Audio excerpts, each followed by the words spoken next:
For our Leadership Foundry podcast conversation today, you and I are going to talk about curiosity. And I know it's a concept and a skill set that you and I are both really passionate about. In fact, you dedicated a chapter to it in your book, Essential Wisdom. Yes. So let's just dive into it a little bit. I mean, there's so many ways we can take curiosity, lots of different paths. So I'm going to kind of start by being curious and asking you, when you think about curiosity, why is it so important today? Let's start with that first. Let's start with the importance of it, and then we can pivot into how we do it better and what happens if we don't. Yeah, I think I go back to my parents, who were both so awesome at asking great questions, and they instilled in me not only how to do it, but also a love of it and a love of doing it. So they kind of taught me at an early age, it's good to ask questions, get to know people. So I kind of had that upbringing, and that really served me well. As I got older, I recognized that I'm a bit more introverted than you. And I found that by asking good questions and being proactive and engaging was a great way for me to feel more comfortable in conversation. And then I kind of think about where I'm at today, and this is probably more relevant to your question. I think that we have a tendency in today's age to talk at each other. I'm not sure we really take the time to get to know each other and really understand, what makes you tick, where you're from, what's life like outside of work. So I think that curiosity is one of those skill sets that we all need to work on. We all need to develop. And I think if we do it well, it will build better engagement, help us with relationships in a number of different areas. So that's my take. Yeah, I love that. When you think about it, how do you look at it? Well, I think it's a superpower anyone can develop. And it is so shocking to me. I'm going to ask you about this in a minute. It's shocking to me how few people actually do it. Yes. I mean, because when you do it well, first, there's several things that you get out of it. When you do it well, from a practical standpoint, it prevents all guessing. The more curious you are with a client that you're working with, or a business that you're working with, or whatever it happens to be, a colleague that you're trying to align with, the more curious you are, the more you're going to really figure out what they really need. And then rather than you guessing wrong and someone getting upset, you know exactly what they want. You got the target to the bullseye and you hit it, and they say, oh my gosh, that was amazing. Well, yeah, because you told me exactly what you wanted, because I asked the right questions. So it really makes things efficient and effective. So it just makes life so much easier. So that's the first part, just in terms of getting stuff done. But the second thing is, then along the way, people say, wow, you actually asked me questions. You actually care about me. Yes. And you end up building this relationship where people feel cared for. And we can talk a little bit more about that later, and that story that I learned in my own career about empathy and curiosity being the same thing, but you build that relationship. So it feels like a win-win for me. You get things done better and more efficiently and effectively. You meet other people's needs, exactly what they want, and you build a relationship along the way.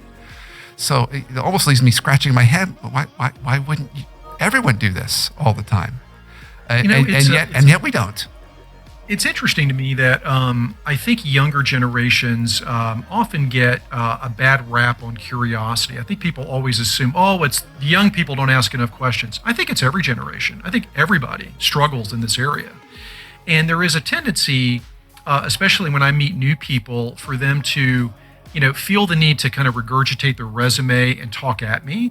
And then there's this awkward silence. And I guess I'm supposed to respond to what you've shared with me, never thinking that it might be a good idea to maybe ask me a few questions, and I in turn could ask you a few questions. So I do think it's an issue, it's a pervasive problem. But when you do it and you do it well, as you said so well, I mean, it unlocks so many great things. One of the things I find very interesting, it's almost like a default that people believe that they need to over-prepare and be ready for anything that could happen. So they do all this research, they get ready for a meeting, and they're just ready with what they know about you or your company or whatever. They never think to actually prepare great questions.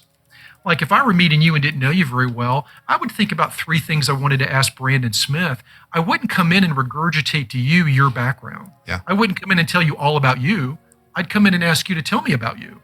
Because to your point, when you put things on the table, I may find a few nuggets that I find interesting or that I connect with, and then I can comment on that and let you know that that I heard you, and that I get you, and then we have things in common. And that's one of the powerful things about curiosity that we often overlook. So hearing you talk, it struck me. One of the reasons why I think most people don't do it is that when you're curious initially, it can feel like you're being vulnerable. Yes. Like, I'm supposed to come up with all the answers. I'm supposed to come in prepared. I'm going into the meeting. I should have done all the research. You tell that great story of you earlier in your career when you were at Bell Oaks, and your colleague that went in with all the notes prepared, hours and hours and hours, and you came in with the great questions, and it was the great questions that won the day. But it can feel like if I ask that question, what are they going to, they're going to think I don't know anything. They're going to think I'm not prepared. They're going to think I don't have the answers. And yet it's the questions that really show the grounded confidence and the humility and the openness, which we want. So, but it's getting comfortable with it. Now, I'm not here to say, I'm so confident that I don't feel vulnerable, but I've recognized there's power in being the one asking the questions, and it helps guide the conversation, and I love the ability to be able to help get to an answer with someone I'm working with quicker that way. Well, yeah, and just to take your point a little further, I totally agree. I think I look at Q&A, like asking questions, and then the answer I get, that answer that I receive is like a gift that keeps on giving, because you're going deeper and deeper and deeper. So maybe my first question was, what's the culture like of your organization? And you may give me a really specific answer. Then I can follow up with an even deeper question. Tell me a little bit more about that. When you say this, give me an example of someone on your team. And we're 5 minutes in, and you have just completely unpacked for me what it takes to be successful in your company. And if I'm a consultant, a coach, whatever it is, I have just learned so many interesting things about you. But if I came in and said, I did some research, and it looks like your culture is A, B, C, and D, is that accurate? Well, I basically told you, well, I think I know all the answers. Can you just validate that I know the answer? Instead of doing what I just said and what you talked about, which is asking the question and going deeper and deeper and deeper. I don't know about you, but I've used this illustration with clients, and I think you and I've talked about it before. To me, asking questions is like the great unpacking. If I ask, you're going to put on the table the answer. And after a while, there's all this great information on the table. And then after a little bit, when I'm ready and I've heard enough and I've really listened to you, I can go in and cherry pick and talk about some of the things that you've put on the table and then give you an informed answer. Hey, Brandon, thanks for sharing all that. Here's some things that I heard you say. And I can just take the data that you've given me, the bits of information, and then I can come back to you with a very informed and tailored answer. And that's another thing that we often miss about curiosity. We think we have to know it all when we don't. We just have to ask the questions that unlock the answers. Yeah, that's so beautiful. And I want to draw attention so all the listeners heard something or saw something very subtle that you did, but it is the secret to curiosity. Curiosity is not the first question you ask. It's the second and third and fourth. So for example, imagine, being an interviewer. You can write 5 questions. I'm going to interview this candidate on these 5 questions. And then they answer the question, and then you go, thank you. Question number 2, da-da-da-da. That's not being curious. Right.